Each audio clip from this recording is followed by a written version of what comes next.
Hello friends, கலாஸ் ரெசிபியில் இன்னைக்கு street food egg rice பண்ண போகிறோம். இது நல்லா காரசாரமாக இருக்குங்க. எப்படி டேஸ்ட்டாக பண்ணுறதுன்னு பார்க்கலாம் வாங்க.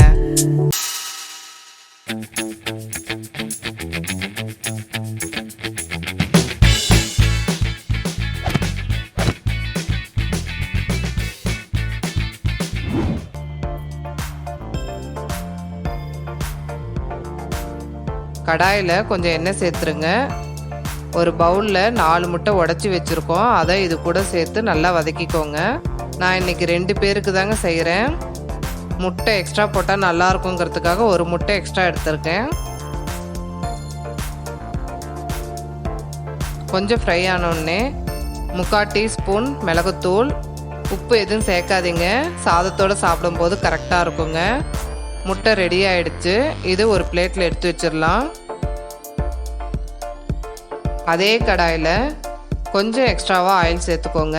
குட்டி குட்டியாக கட் பண்ணி வச்சுருக்க ஒரு மீடியம் சைஸ் வெங்காயத்தை இது கூட சேர்த்து நல்லா வதக்கிக்கோங்க.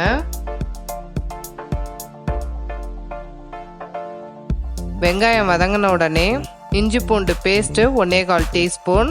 இதை எண்ணெயிலே நல்லா வதக்கிக்கோங்க. ராஸ்மல் ஃபுல்லாக போகணுங்க. பூண்டோட இஞ்சி கம்மியாக எடுத்திருக்கேன். இஞ்சி பூண்டை எண்ணெயிலே நல்லா வதக்கிட்டோம். இப்போ கட் பண்ணி வச்சுருக்க ஒரு மீடியம் சைஸ் தக்காளியை இது கூட சேர்த்துக்கோங்க. 1/4 டீஸ்பூன் மஞ்சள், 1/4 டீஸ்பூன் மிளகாத்தூள், 1/4 டீஸ்பூன் கரம் மசாலா, 1/2 டீஸ்பூன் கொத்தமல்லி தூள், 1/4 டீஸ்பூன் ஜீராத்தூள். இதுக்கு தேவையான உப்பு சேர்த்து எல்லாத்தையும் நல்லா கலந்து விட்டுக்கோங்க. இதுவும் ராஸ்மல் போகிற வரைக்கும் எல்லாத்தையும் எண்ணெயிலே நல்லா வதக்கிக்கோங்க. மசாலா வதங்கின உடனே கொஞ்சம் கொத்தமல்லி இலை, ஃப்ரை பண்ணி வச்சுருக்க முட்டை எல்லாத்தையும் சேர்த்து நல்லா கலந்து விட்டுக்கோங்க.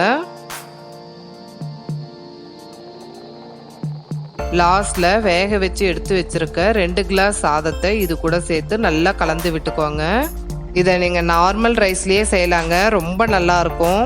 டேஸ்ட்டு பார்த்துட்டு கரம் மசாலா வேணும்னா இன்னும் கூட ஆட் பண்ணிக்கலாங்க. இது செய்கிறதும் ரொம்ப ஈஸி, சீக்கிரமாகவும் செஞ்சிடலாம். அவ்வளோதாங்க, காரசாரமான எக் ரைஸ் ரெடி. இதை நீங்கள் ட்ரை பண்ணி பார்த்துட்டு உங்களுடைய கமெண்ட்ஸை எனக்கு ஷேர் பண்ணுங்கள். இந்த வீடியோ உங்களுக்கு பிடிச்சிருந்ததுன்னா கலாஸ் ரெசிபிக்கு சப்ஸ்கிரைப் பண்ணுங்கள். பெல் ஐக்கானை கிளிக் பண்ண மறந்துடாதீங்க.